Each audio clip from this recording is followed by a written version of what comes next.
qof kastoo martabadiyo sharaf lagu manaystaba midii aqoontiyo mayraxa ku qaaday hooyo adiga mudnaashale. السلام عليكم ورحمة الله وبركاته. كلنتي وعن أو ونكسن أخيارتا إنه حيرن إذا الكيمبا ميل كستو جوكتان اللي كستي وقت كستي إذا انتهي معلم بقيتها معلم ونكسن واتهي مقال كان وحانو كجهد لنا ولاشين منا أحلى إلهي عافمات روح يدي مركجلا هسي منا وحي أهيد هدي أنا دين دول مرو جبر أور دقائق ذا أرمها بولشدا كالين وين كل هيد gurmashada dadka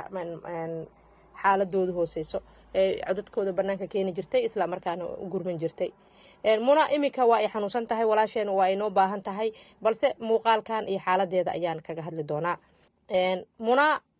waxay kulan la qaadatay 3 bishii Agoosto sida aad ku arkaysaan qoraalkan idin muuqda iyo sawirkan iyo waxayna ku qortay sida tan: waxaan kulan uga tagay xildhibaan Dr. Cali Xaaji Aadan oo loo magacaabay wasiirka wasaaradda caafimaadka. Kulankaas intiisa badan ahaa duco iyo dardaaran ayaa haddana ka marnayn talo iyo garab istaag oo aan ugu muujinayay midaas oo dhammaanteen inaga wada mudan yahay.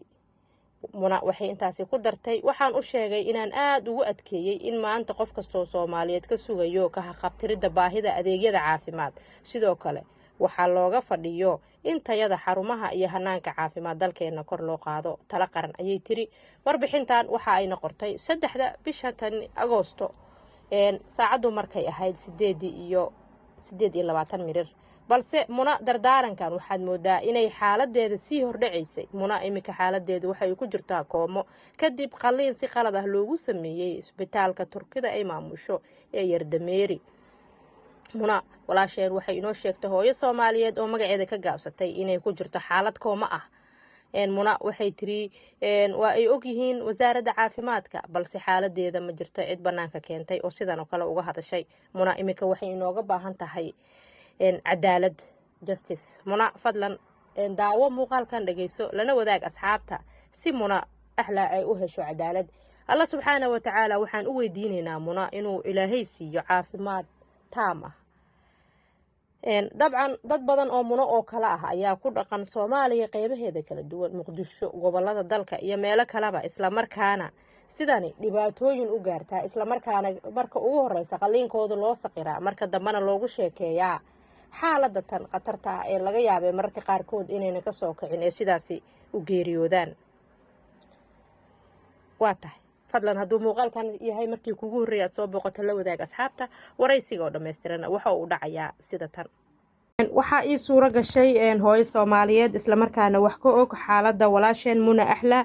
oo muddo 7 ah in ku dhow ku xanuunsanaysa magaalada Muqdisho. walaal macaan waxaad noo dul martaa xaaladda guud ee walaasheen Muna sidee wax u dhaceen. وعليكم السلام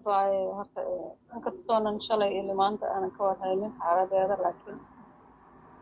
منو مثل القلية هو بنجوتي إذا لقوا قلت تالي جميل وقلن تقاصير أجانب قلين في ودي أن الله اللي مر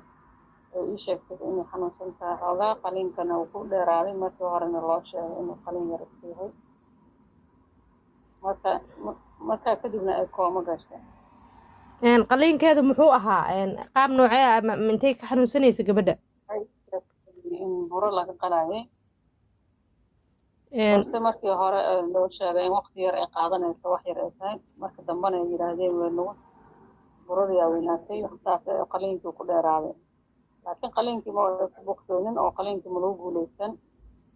qalad loo qalay oo kadib markay koomo gashay loo qaaday isbitaalka loo difteera oga alla ii sheegay wasiirka caafimaadka qaaday oo 2 qaliin oo kale ay gashay ilaa haddana ay siyo ku jirto 2 maalin ka hor ogaa. waan gartay dabcan dadka cadaanka ah Muqdisho ku soo qulqulaya howlaha shaqo u yimaada, dabcan dadka Soomaaliyeedna aad bay u aaminsan yihiin. ka warra farqiga u dhaxeeya dhaqaatiirta Soomaaliyeed oo qaarkood maasha Allah inay yihiin Muqdisho laga og yahay oo la yaqaano aqoontooda leh, maadaama ay dhaqaatiir fara badan oo Soomaaliyeed oo cilmi iyo aqoonba u leh Muqdisho ku sugan yihiin. maxay dadka ajaanibta ku jecel yihiin. dhaqaatiirta Soomaaliyeed aa ka fiican anaan qabaa sababtoo ah nimanka ajaanibta anaga ma naqaano professionkooda tiifigooda waa qof cadoo shaar cad soo xirto isbitaal soo dhex istaagay inkastoo soomaalida aaminsan tahay ninkan cad haddana inta badan intay dad qalaayeen ma arkin waxay ku guuleysta inta badan ma maqlin kolley inta maqal ku maqleen waa gartay rajada haye dowladda la rabaa in ka qabato dhakhaatiirtan caddaanka ah oo aan la ogeyn tiifigooda shahaadooyinkooda waxbarashadooda takhasuskooda oo dadkii soomaaliyeed isaga tababaranaya cid war oo haysana lahayn wax allo waxay rabaan sameeyaan oo cid kala hadashta ama cid kala xisaabtantana male dabcan halkaas waxaa nooga muuqata dayac fara badan inuu jiro in dadkii soomaaliyeed marba gooni loo qalanayo qofkii fursad lagu helo qofka markii si sahlan loogu sheego maxaa la yidhaahdaa qalliinkiisa waxaa ka habboon in la yidhaahdo qalliinkaagu wuu culus yahay inaad ka kicaysid inka lama ogo qofka wuu tashan lahaa sida ila tahay kuma degdegeen qofka in lagu qalmeeyo meelahan oo kale meel isku tegi lahaa dhakhaatiir fiican oo aqoon leh laakiin ayagiya waxay ka dhigayaan wax sahlan ayaga lagu leeyahay waa sahlan yahay waxaaga hadhowna waxay lagu leeyahay sorry sidaan malaynayna ma noqon waxaaga saasay noqdeen mar lagu qalaqalay marka dowladdan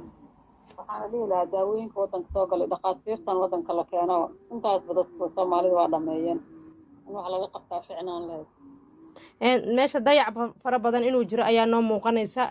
dabcan dowladdiina inkastoo walow hadda dowlad cusub hadda soomaaliya ka curatay balse nidaamku waxaad u malaysaa dayaca shacabka soomaaliyeed meel walba oo caalamka ka mid ahay inuu haysto hadday ahaan lahayd qaaradda afrika amaba aasiya oo kale dadka ku sugan turkiga oo kale dadka daawada u tegay sidaas ayaa looga dayrinayaa marka saaxiibtinimada dowladda turkiga iyo soomaalida ka dhexayso ma isleedahay sidii hore ma ahano weji kale ayaa yeelatay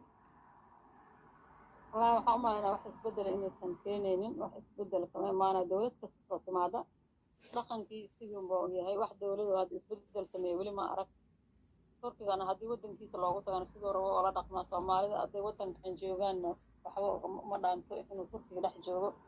siduu doona u dhaqmaa dhakhaatiirtooda iyo aqoontooda iyo cid ka war haysta iyo cid la xisaabtan midna mala busineskiisa wataa ganacsi u yimid waddanka ganacsigiisaasuu iska wataa cid ka faragelisay cid kala hadashan ilaa hadda ma arkin dowlad kastoo ka timaada ilaa dowladdii shariif ilaa iyo hadeer waa gartay hadda ma isleedahay turkigii faa'iidadii aan ka qabnay amaba aan ku taamaynay khasaare ka weyn ayuu shacabka soomaaliyeed u geystay ma isleedahay ka aragti ahaan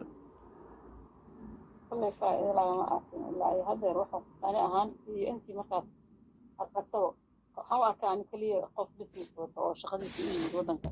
inuu ka shaqaysto wuxuu u qabto inuu afna waxuu raba qabsado waa gartay shacabka soomaaliyeed maxaa la gudboon la ka farto inuu ganacsi ka samaysto intaasaan u arkaa kolley dan soomaaliya oo keliya uma joogo dantiisa wuu u joogaa waa run dad badan ayaa ra'yigaas kula qaba shacabka soomaaliyeed ugu dambeyn maadaama aad tahay hooyo soomaaliyeed wax badan ogtahay waddankii aad ku sugan tahay magaalada muqdisho aad igala hadlaysid shacabka maxaa la gudboon fariinta ugu dambeysa aad diraysid maxay tahay iyo dowladdaba horta dowladdan fariin uu diro iyo haddii kaleba kalama jecla hadday aragtay hadday maqashaba in badan hortay la diray fariimo badan waa la gudbiyey dad badanaa cawday intaas fariin waa la diraa waa la cawanayay ilaa hadda wax ka qabtan lama arkin marka taa inaan isku daaliyo maba rabo shacabka soomaaliyeed waxaan dhihi lahaa dhakhaatiirtiina soomaalida ha idin dhaanta ajnabi intuu idinku ciyaari lahaa oo waxba aqoon oo wuxuu yaqaana la arkin warshaarka cad iska soo xirtay oo aadan xataa af aqoonin oo lagu turjumaayo marka aragta inaad la hadasho waxaa idin dhaha markanaa af taqaano kuwa dhiigga kuwa soomaali kula ah aqoonna leh marka waxaan dhihi lahaa soomaalida ha fiirnina diirkaas cad keliya dhakhaatiirka aqoon badan waa leenahay waa tahay waa mahadsan tahay walaashay hooyo soomaaliyeed oo ahayd islamarkaana inoogu warramaysay xaaladda walaasheen muna axlaa samafale islamarkaana in badan ummadda soomaaliyeed hiil iyo hooba la garab taagneed gaar ahaan dadka soomaalidana waxaan ka codsanaynaa meel kastay joogaan inay usoo duceeyaan dinka islaamka gabadha walaasheena insha allah ilaahay ka kiciyo waa ku salaamaa walaashay waad bahadsan tahay hooyo soomaaliyeed islamarkaana inala wadaagaysay qof aada ugu dhow walaasheen iminka ku xanuunsanaysaa magaalada muqdisho muna axlaa ayay taasi ahayd oo barnaamijka shukr sharaf official janaalka u warramaysa mahadsanid